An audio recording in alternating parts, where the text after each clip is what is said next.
সুপ্রিয় দর্শক, আসসালামু আলাইকুম। আমি সাথী সিম্পল কুকের পক্ষ থেকে আপনাদের সবাইকে স্বাগত। আজকে আমি আপনাদের তৈরি করে দেখাবো চিকেন স্যুপের রেসিপিটি। ঘরে থাকা খুবই সামান্য উপকরণ দিয়ে এই চিকেন স্যুপটি আপনারা যে কেউ খুব সহজেই তৈরি করে নিতে পারবেন। এটা বাচ্চারাও ভীষণ পছন্দ করবে, প্লাস বড়রাও খেতে খুবই ভালো লাগবে আশা করছি। অবশ্যই বাসায় একবার ট্রাই করবেন। চলুন তাহলে দেখে নেওয়া যায় চিকেন স্যুপ তৈরির মূল রেসিপিটি। স্যুপ তৈরির জন্য এখানে আমি একটি প্যান নিয়েছি, আর এতে নিয়ে নিয়েছি 1 চা চামচ পরিমাণ তেল। এতে দিয়ে দিচ্ছি 1 টেবিল চামচ পরিমাণ রসুন কুচি। রসুনটাকে হালকা নেড়ে চেড়ে জাস্ট কালারটা একটু চেঞ্জ করে নেব, একদম পুড়িয়ে ফেলা যাবে না।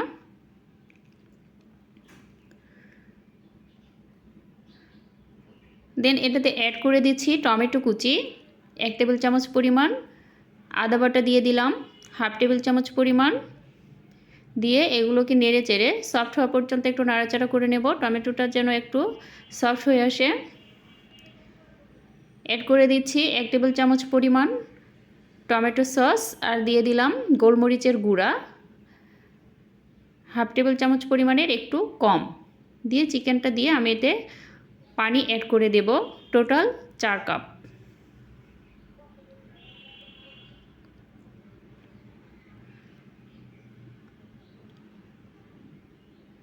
এখন দিয়ে দিচ্ছি 1 টেবিল চামচ পরিমাণ সয়া সস। দিয়ে স্বাদ অনুযায়ী লবণ অ্যাড করে দেবেন। 1/2 চা চামচের একটু কম দিয়েছি আমি, আপনারা আপনাদের স্বাদ অনুযায়ী দিয়ে দিবেন।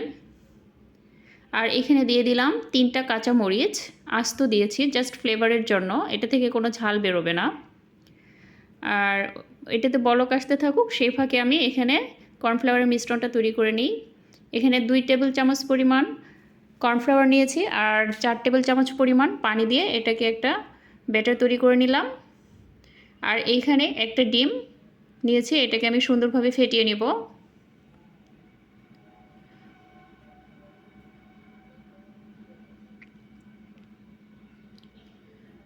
এই ফাঁকে এটাতে বলক এসে গেছে।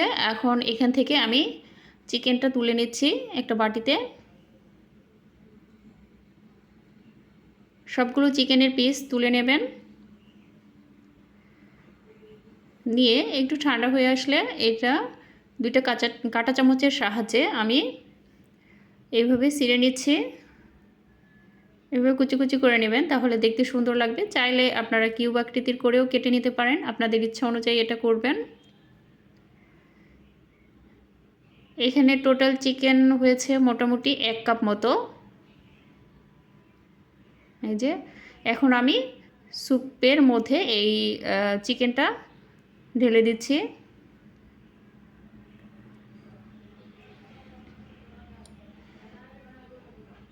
একটু নেড়ে চেড়ে এখন এতে অ্যাড করে দেব কর্নফ্লাওয়ারের মিশ্রণটা। আসলে এটা কোনো কারণে বা আমি অফ ক্যামেরায় হয়ে গেছে, আমি সরি। আমি কর্নফ্লাওয়ারের মিশ্রণটা অ্যাড করে দিয়েছি। এখন অ্যাড করে দিচ্ছি ডিমের এই মিশ্রণটা। কর্নফ্লাওয়ার মিক্সড করার সময়ও ঠিক এভাবেই আমি খুন্তিটা ঘুরিয়েছিলাম, ডিম মিক্সড করার সময় যেভাবে ঘোরাচ্ছি, তা না হলে নিচে দলা পেকে যেত।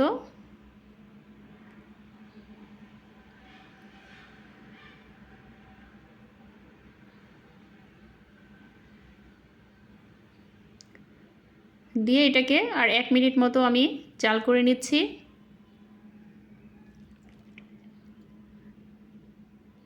আমার স্যুপটা মোটামুটি রেডি। এখন এতে আমি অ্যাড করে দিচ্ছি ধনেপাতা সামান্য পরিমাণ। আপনারা চাইলে দিতে পারেন, না চাইলে স্কিপ করতে পারেন। আমার ফ্লেভারটা ভালো লাগে তাই আমি দিয়ে দিলাম। আমার স্যুপ রান্না শেষ, আমি এখন চুলাটা বন্ধ করে দিলাম। এখন পরিবেশন করে দেখাচ্ছি। এই যে আমার স্যুপ রেডি। আজকের মতো বিদায় নিচ্ছি। আল্লাহ হাফেজ।